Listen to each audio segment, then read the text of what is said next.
समान नागरिक संहिता यूसीसी को लेकर पूरे देश में चर्चा तेज हो गई है। उत्तर प्रदेश सरकार में परिवहन मंत्री और बीजेपी के प्रदेश उपाध्यक्ष दयाशंकर सिंह ने यूसीसी को लेकर एक चौंकाने वाला जवाब दिया। दरअसल बलिया पहुंचे परिवहन मंत्री दयाशंकर सिंह ने मीडिया से कहा कि हिंदुस्तान में रहने वाले सब हिंदू हैं।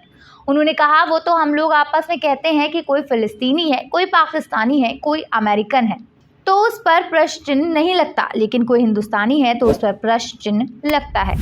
इसके साथ ही उत्तर प्रदेश सहित पूरे देश में सब्जियों की कीमतों में बेतहाशा इजाफा हुआ है। इसको लेकर मंत्री दयाशंकर सिंह से जब बढ़ी हुई सब्जियों की कीमतों को लेकर सवाल किया गया तो उन्होंने अजीबोगरीब जवाब दिया। उन्होंने कहा कि किसानों को भी इसका लाभ लेने देंगे। दयाशंकर सिंह ने कहा कि देश के बड़े बड़े उद्योगपति बहुत बड़े बड़े लाभ ले रहे हैं, तो ऐसे में किसानों को भी उनकी उपज का दुगुना दाम मिल रहा है तो लेने दीजिए।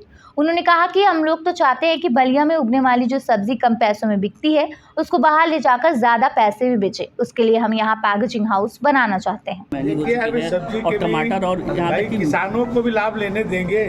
देश के बड़े बड़े उद्योगपति बहुत बड़े बड़े लाभ लेते हैं, तो कहीं किसान के ही उपज का भी उनको दाम यदि दुगना मिल रहा है तो लेने दीजिए। हम लोग तो चाहते हैं कि बलिया के हमारे जो सब्जी है वो जो कम पैसे में बिकती है उसको बाहर बेच करके हम लोग ज्यादा पैसा में बेचे। इसके लिए हम लोग पैकेजिंग हाउस बनाने चाहते हैं बलिया में। माननीय मुख्यमंत्री जी ने अनुमति दिया है बलिया में पैकेजिंग हाउस बना के यहाँ से जहाज से, ट्रेन से और नाव के माध्यम से, जो स्टीमर के माध्यम से हम लोग इसको बाहर ले जाएंगे और यहाँ के बलिया के लोगों को सब्जियों को, चाहे उनके अन्न है जो श्रीअन्न सबसे ज़्यादा बलिया में पैदा होता है और ऑर्गेनिक खेती पूरे हिंदुस्तान में सबसे ज़्यादा बलिया में होती है।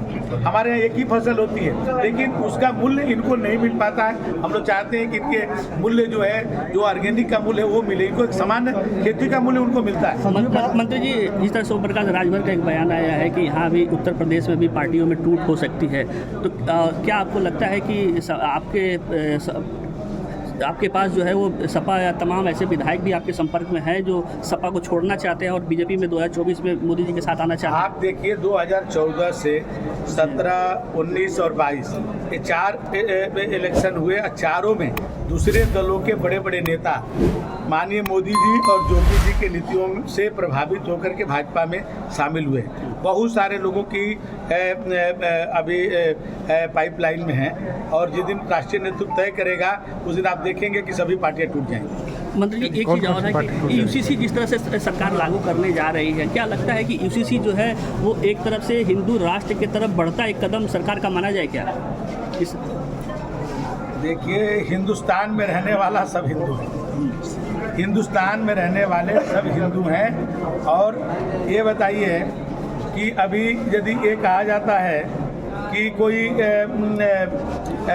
हम लोग बलिया में हैं, बलियाटिक हम लोग कहते हैं, लोग की बलिया वाले हैं बलियाटिक हैं, तो क्या उसमें एक व्यक्ति के लिए कहते हैं कि सभी लोगों के लिए कहते हैं? जो बलिया में निवास करता है उसको सबके लिए कहते हैं। तो हिंदुस्तान भी उसी तरह से हिंदुस्तान में रहने वाला सभी जो है हिंदू हैं। वो तो हम लोग आपस में वो आप बताइए, कोई फिलिस्तीनी है, कोई पाकिस्तानी है, कोई अमेरिकन है, तो वो उस पर प्रश्न चिन्ह नहीं लगता है, लेकिन कोई हिंदुस्तानी है तो इस पर प्रश्न चिन्ह लगता है। तो फिर ये तो केवल जो वो लोग कहते हैं जो राजनीति किसी जाति विशेष, मजहब विशेष पर जो राजनीति करते हैं। हमारे मोदी जी ने कभी कहा क्या? हमारे मोदी जी कहते हैं 130 करोड़ हिंदुस्तानी यदि एक कदम चलेंगे तो भारत एक कदम आगे बढ़ जाएगी।